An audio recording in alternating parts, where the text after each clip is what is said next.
Déjeme que le cuente dónde estoy parado desde el punto de vista editorial, de la opinión.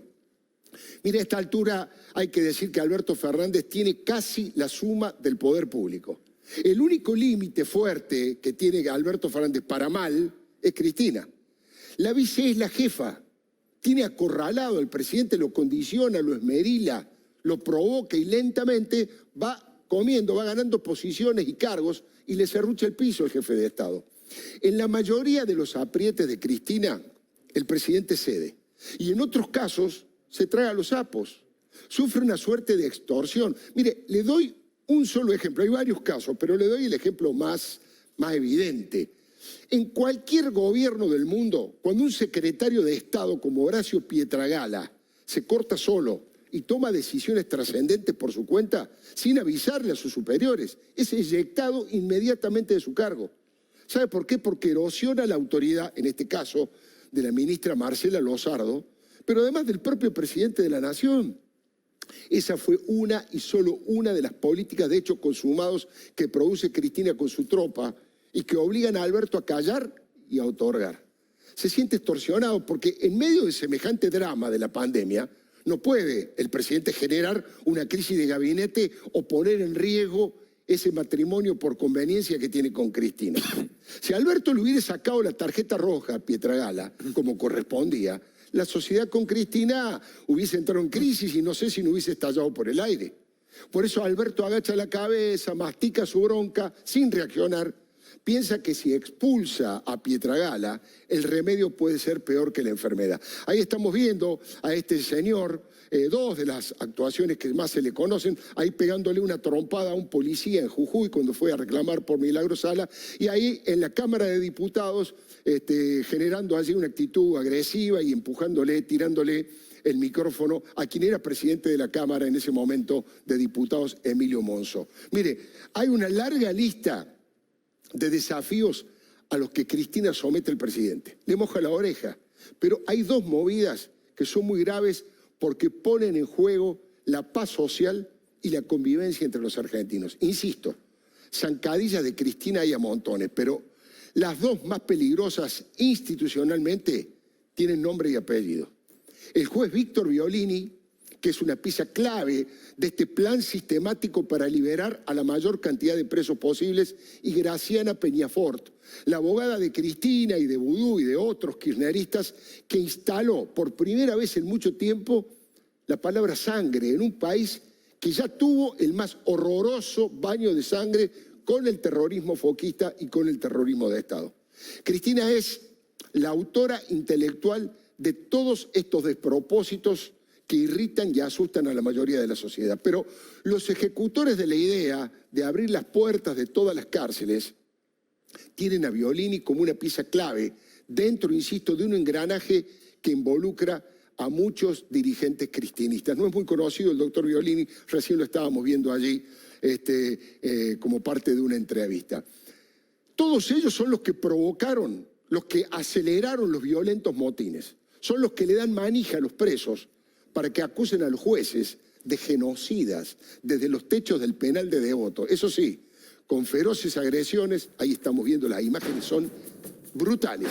Feroces agresiones a la policía, con las caras tapadas, palos, fierros, piedra y fuego por todos lados, y fuego por todos lados. Son imágenes realmente terribles y fuertemente dolorosas. Mire, una rigurosa nota del periodista Héctor Gambini en Clarín denunció parte de esta trama que vincula al sistema penitenciario con la justicia provincial y el kirchnerismo militante de los penales. Por eso, asesinos seriales son tratados como si fueran diputados y violadores son liberados aunque se vayan a vivir a metros de la casa de sus víctimas. Ahora, los colectivos feministas cooptados por los cristianistas no han dicho una palabra frente a semejantes atrocidades. Sí, están criticando y ponen el grito en el cielo, y está muy bien, respecto a que la cuarentena ha aumentado la violencia de género intrafamiliar y adentro de las casas. Pero no dicen nada de los violadores que son liberados. Mire, para muestra basta un botón. Se llama Pedro Olmos y violó salvajemente a una adolescente que era su vecina. Estuvo 5 meses prófugo. Después fue apresado y condenado. Todavía no había cumplido medio año en prisión, violador y prófugo, ¿eh? Y el juez Víctor Violini lo liberó porque dice que tiene hipertensión y osteoporosis, que son dos afecciones, dos enfermedades que afectan a gran parte de la población, no son de una gravedad. Pero lo más repugnante a la condición humana es que ese violador se fue a vivir a metros de la casa de su víctima en Bursaco. La familia y la chica están aterradas. Ahora, las luchadoras contra la violencia de género, digo, el grupo que adora a Cristina, no se pronunciaron todavía frente a estas aberraciones. De todos modos, esa actitud no es novedad entre los seguidores del tristemente célebre Eugenio Zaffaroni. Todo el mundo conoce que le bajó la pena a un violador de una chiquita de 8 años porque dijo que hubo 2 atenuantes, que la luz estaba apagada y que no penetró su vagina, sino que lo obligó a tener sexo oral. A una niñita de 8 años, ¿queda claro? Eso hizo Zaffaroni en su momento y ahora Violini manda al vecino de la víctima, lo mete de violador. El violador va a vivir de vecino de la víctima. La verdad, violador, Violini, parecen un juego de palabras macabros, pero es la realidad más cruel. Podemos ver, yo no sé si se ha visto en otro momento en televisión, párrafos aberrantes del fallo, aquel fallo de Zaffaroni que tantos presuntos jueces o presuntos magistrados que dicen de sí mismos que son garantistas, pero son falsos garantistas. Ahí estamos viendo, ¿no? No tengo duda que la penetración bucal no es dolorosa, dice Zaffaroni, una chiquita de 9 años, a una chiquita de 9 años. Ahí tienen para leer, teniendo en cuenta el posterior trauma cultural de la pérdida prematura de virginidad, que tampoco existe en la felatio, queda para mí claro que esa práctica sexual es totalmente distinta a la introducción vaginal. No se puede creer, pero tenemos más de este fallo que es realmente preocupante y terrible. Lean esto, por favor, escuchen. Por las breves razones expuestas, considero que la felatio no puede constituir en nuestro Código Penal el denominado acceso carnal, tal como lo adelanté, ha de encuadrar el hecho según lo requiere el fiscal, escuchen, a título de abuso deshonesto. Un perverso que le obliga a una chica de 8 años a hacer sexo oral, él dice que es un abuso deshonesto. Madre mía. Tal como lo señala la defensa, el único hecho imputable se consumó a oscuras, lo que reduce aún más el contenido traumático de la desfavorable vivencia de la menor. Doctor Zaffaroni le llamó desfavorable vivencia de la menor. No quiero ni pensar en los padres de esa chiquita de 8 años, al cual el juez, porque después tiene otros argumentos, allí están, es el famoso caso Tiraboschi, debería estudiarse en la facultad, qué es lo que no se debe hacer, qué es la manera más terrible de favorecer un victimario y de humillar a la víctima. Ahí dice además que como el victimario es un trabajador que gana poco dinero, bueno, ahí sale su beta revolucionaria y como se trata de un trabajador, le baja más todavía la pena que la había caracterizado abuso deshonesto. Mire, los organismos de derechos humanos, los que han sido cooptados también por el cristinismo, no han dicho una palabra en favor de los familiares de las víctimas de delito. Todo lo contrario. Otra vez, apoyan a los victimarios, a los que santifican como si fueran productos de la injusta sociedad capitalista. Ahora, hay varios, como la Comisión Provincial de la Memoria, por ejemplo, que preside Adolfo Pérez Esquivel, o la Universidad de las Madres de Plaza de Mayo con su rector Rodrigo Codino, que colaboran para producir este verdadero festival de liberación de los delincuentes. Son excarcelaciones por la vía directa, casi sin controles ni tobilleras, y saltean los juzgados de ejecución para desembarcar directamente con sus apelaciones y con sus recursos en un puerto seguro que los conduce a la calle. La Cámara de Casación bonaerense, integrada a estos efectos por un solo miembro, el doctor Víctor Violini, quien Cristina celebró en su momento cuando criticó a Comodoro Pi.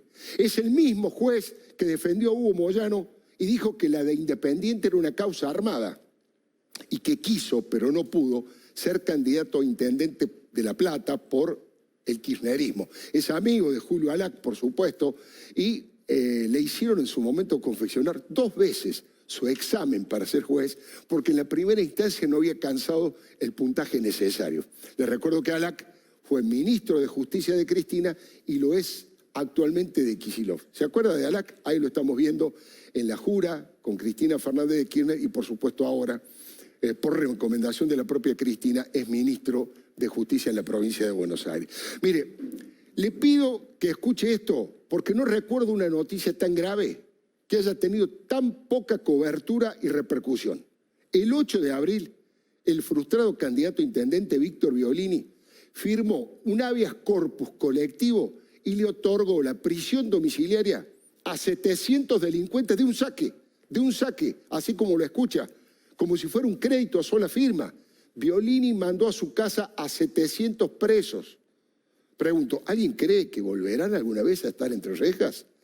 La Argentina del cuarto gobierno kirchnerista es el único país en el mundo que en medio de la crisis sanitaria y económica más grave de la historia decide aumentar los impuestos y encima liberar ladrones, violadores y criminales.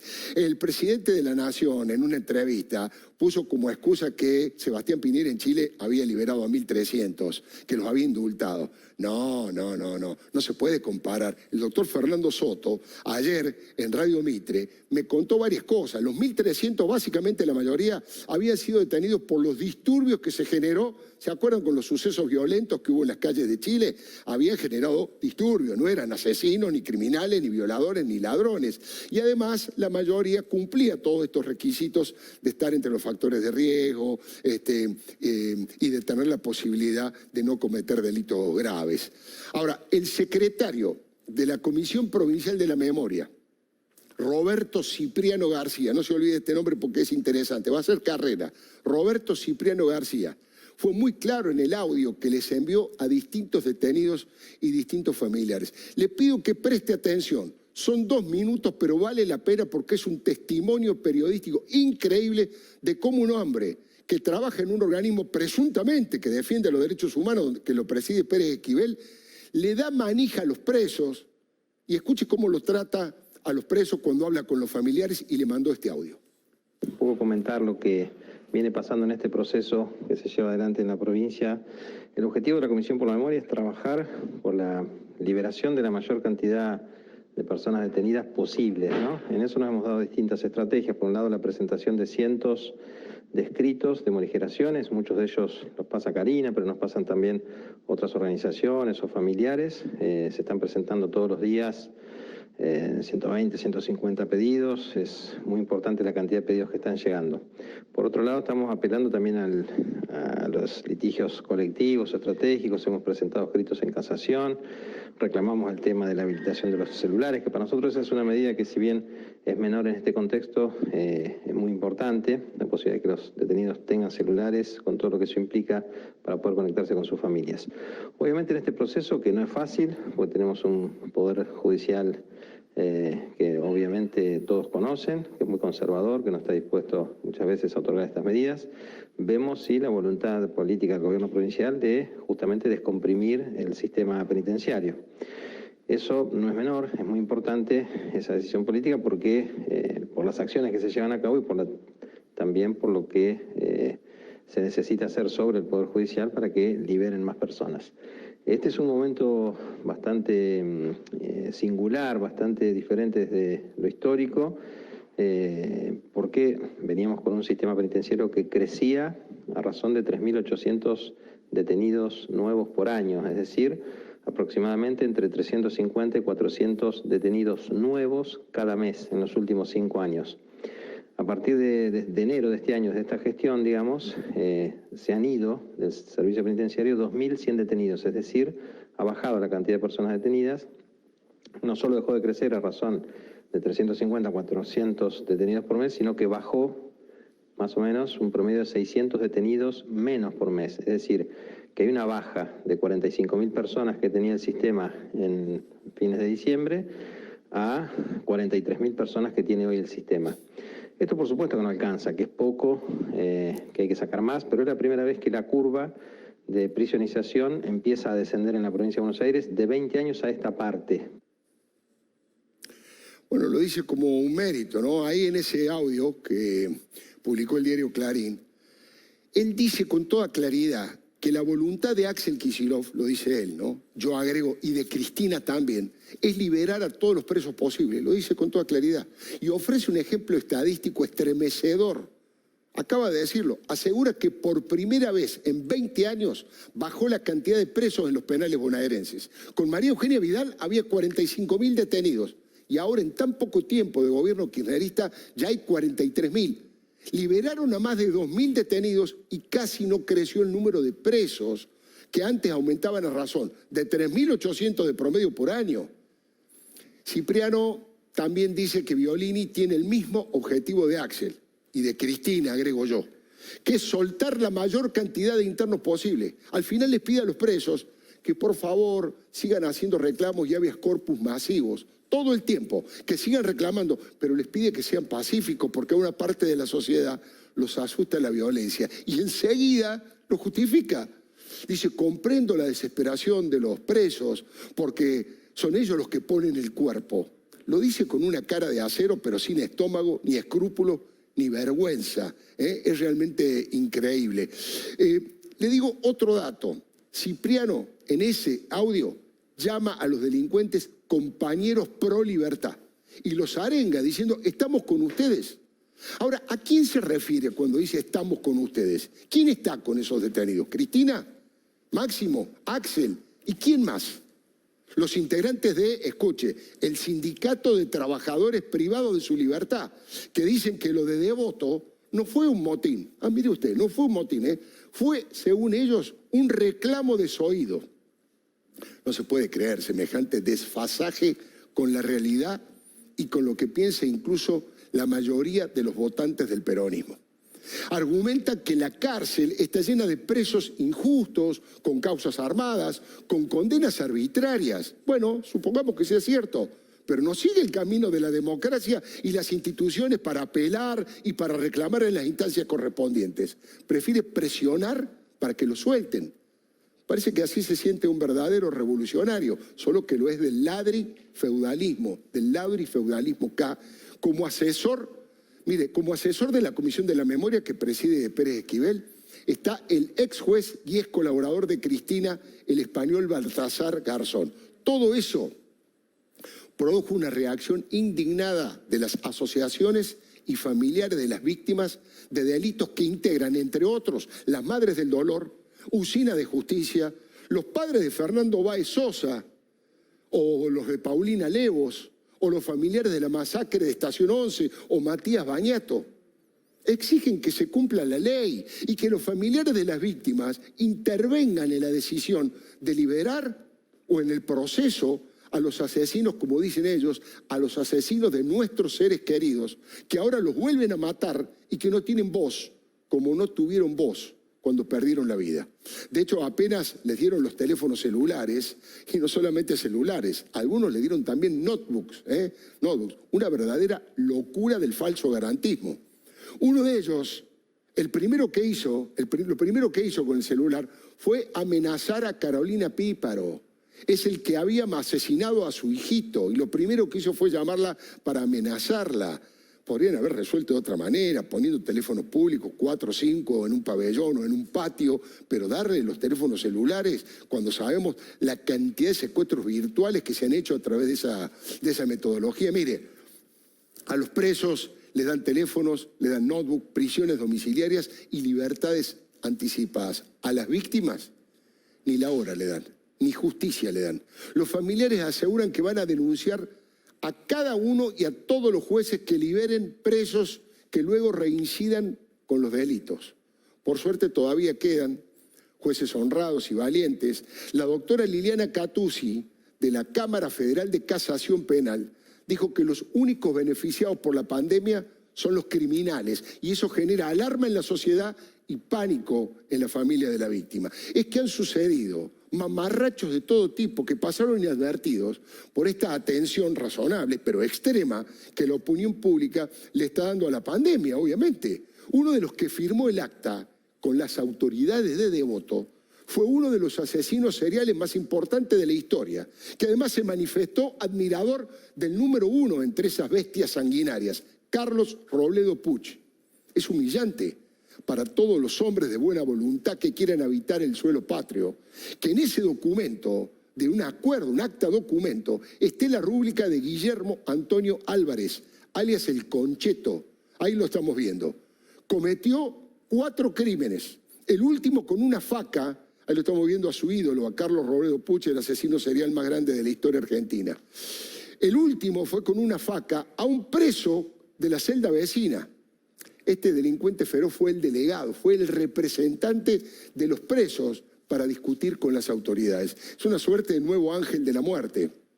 Pero escuche otra más, de los garantistas, de los falsos. Lo habían condenado a este Concheto a 25 años de prisión. Había cometido 3 crímenes. Pero a los 7 años, le habían dado 25 años, pero a los 7 años, por una cuestión burocrática, por una chicana reglamentaria, los jueces Ángela Ledesma y Alejandro Slokar, este juez, otro discípulo de Zaffaroni, lo liberaron. A los 7 años lo soltaron a este señor. Bueno, por supuesto, Alejandro Slokar es el candidato permanente a altos puestos en el gobierno de Alberto. A este señor, el Concheto, es el jefe de la banda, era el jefe de la banda conocida como de los niños bien. Gente de dinero la familia, mataban por placer, no tenían ninguna necesidad económica, lo detuvieron nuevamente cuando fue sorprendido robando. Ahora este psicópata perverso se sentó para negociar con Juan Martín Mena. Es el viceministro de Justicia, otro amigo de Slokar y de Zaffaroni, que además es el jefe del operativo Impunidad para Todos y Todas, designado por Cristina. Como puede verse, la impunidad es un privilegio que se lo quieren extender a todos, no solamente para Amado Vudú o Luis Delía. Esto explica que la fórmula de los Fernández haya ganado en las cárceles las elecciones por paliza, o mejor dicho, por robo. Como escribió un tuitero irónico, parece que las salidas recreativas eran solo para los presos. Para los presos argentinos, la libertad. Ahora, para los presos cubanos o venezolanos, el silencio cómplice. Mire, Cristina está liderando esta movida que pone en riesgo, insisto, la tranquilidad social y las instituciones republicanas. Pero no es la única. No hubo un solo dirigente del peronismo que levantara su voz contra semejante provocación. Y está claro que el que calla otorga. Alberto no sabe o no puede o no quiere cuestionar a Cristina. Ya no solamente tolera y calla lo que le avisa y le ordena. Ahora respalda y justifica todo, Alberto. Trata de encontrar una explicación más o menos racional a los avances de este autoritarismo que nos acerca al chavismo. Pero ayer Alberto avanzó un casillero más. No solamente no echó de su gobierno a Pietragala, ahora lo respaldó. En aquel momento, en su entorno habían hecho trascender que Alberto lo había convocado con urgencia a Olivos a Pietragala para retarlo, para pedirle explicaciones por lo menos, pero resulta que, según dijo Alberto Fernández ayer, avaló la operación de Pietragala para liberar al corrupto, confeso y condenado Ricardo Jaime. Ahora este mecanismo parece repetirse para transformarse en un estilo de gobierno y en una forma de sumisión, ¿no? Porque el presidente también salió a bancar la excarcelación de los presos que están impulsando a paso de redoblado la militancia kirchnerista y cristinista. Él citó las recomendaciones de la Comisión Interamericana de los Derechos Humanos y la de la Cámara Federal de Casación Penal, pero insisto, no se están respetando los requisitos para que puedan ser morigerados los castigos a los presos, porque tienen que haber cometido delitos de escasa lesividad, delitos no violentos. Están saliendo o a punto de salir delincuentes peligrosos para la sociedad. Por eso la justicia los había encarcelado. Y no solamente apuntan a liberar a los adultos mayores con enfermedades preexistentes o mujeres embarazadas. Amado Vudú es un ejemplo más claro. No cumple con ninguno de estos parámetros. Además de ser joven y fuerte, tiene condena firme en doble instancia. Ahora también Alberto, lo que le comentaba más temprano, citó el tema de Chile, que había liberado 2.300, y en realidad no explicó que los liberados chilenos, insisto, eran presos por los conflictos que habían generado, los desórdenes que habían generado en la calle, la violencia callejera, y además tenían condiciones para solicitar esta posibilidad. Bueno, básicamente hay que decir que el propio doctor nos comentó, pero habían sido detenidos por eso. Chile no indultó a ningún ladrón o a ningún asesino. Axel Kicillof, aunque usted no lo crea, está estudiando la posibilidad de conmutar penas a medio mundo. Todavía se resiste porque no come vidrio. Se da cuenta Kicillof que va a tener que pagar un costo político muy alto, incluso con su propio electorado. No con la cámpora ni con el cristianismo, con el votante silvestre del peronismo que vive en los barrios y que padece este nivel de inseguridad y de temor por la liberación de los presos. Y no les importa si cometieron delitos graves, tampoco, insisto, respetan la ley de la víctima. Los obliga a dar la intervención a los familiares. Es tan grave lo que están haciendo los magistrados y funcionarios que responden a Cristina, ahora con el apoyo de Alberto, que hasta el mismísimo Sergio Massa se vio obligado a diferenciarse de sus compañeros de coalición. El presidente de la Cámara de Diputados dijo con toda claridad que los jueces que están soltando presos alegremente y sin respetar las normas van a ser sometidos al correspondiente juicio político y después veremos el nivel de sinceridad de esta declaración de Sergio Massa. Pero por ahora, Massa se sumó al reclamo de los familiares de las víctimas. Nadie se puede comportar en forma irresponsable porque algunos por acción y otros por omisión están armando una peligrosa bomba social. Nada de eso le causa gracia a la inmensa mayoría de la sociedad. Y el papel de Graciela Peñafort tampoco. La abogada de Cristina Ibudú instaló, insisto, la palabra sangre en este horroroso baño de sangre que tuvimos los argentinos con el terrorismo de Estado y el terrorismo foquita. Esta bravuconada antidemocrática de Graciela Peñafort va en línea con lo que fue con ella, que fue la autora de la trampa para mandar a su vice a la casa. Por supuesto que en complicidad con el juez Daniel Obligado. Cortaron la feria, suspendieron la feria judicial para excarcelarlo sin ningún motivo que lo respaldara. Y apelaron para cerrar nuevamente y para que continúe la feria para evitar que un fiscal apelara semejante fallo. Ahí lo podemos ver a la doctora con Amado Boudou, sin lugar a dudas. Ahora, este privilegio que le dieron al ex vicepresidente intolerable llevó a todos los presos del país a decir, ¿por qué puede salir un condenado en segunda instancia como Boudou y nosotros no? Fue otro de los grandes disparadores de los motines y las revueltas en las cárceles. Peñafort es la que maneja la legalidad del Senado. Es el alter ego judicial de Cristina. Ahora, como en su momento, ¿se acuerda? Fue el hoy silente Carlos Zanini. Ella llevó la batuta del ataque y presión a la Corte Suprema. Primero dijo que tenían actitudes cachivachescas, que no querían permitir el debate del impuesto a los ricos. Yo me acordé de Eve de Bonafini. Es verdad que Bonafini dijo cosas peores a la Corte, pero Eve no tenía ninguna responsabilidad institucional. En cambio, Peñafort sí. Ella ya había tratado al procurador general Eduardo Casal de ser un escudo protector de Macri, de Stornelli, y así dijo, de 12.000 millonarios. Después tiró más nafta al fuego, con un rosario de tweets que Cristina respaldó y recomendó como imperdibles. Dijo esas palabras cargadas de pólvora. Vamos a escribir la historia lo mismo, con razones o con sangre. Y después quiso recalcular en chancletas, diciendo que había querido decir que alertaba sobre la posibilidad de que hubiera muertos e incidentes callejeros. Pero otra frase, redondita y sin ricota, le dijo y le dio sentido a lo anterior. Fíjate de qué lado de la mecha te encontrás, ¿no? Ahí estamos viendo los tuits para que no haya ninguna duda. Ahora, sangre, mechas, una verdadera postura explosiva que tampoco tuvo la más mínima crítica de ningún dirigente justicialista. Es un lenguaje setentista con la estirpe aquella de la sangre derramada no será negociada.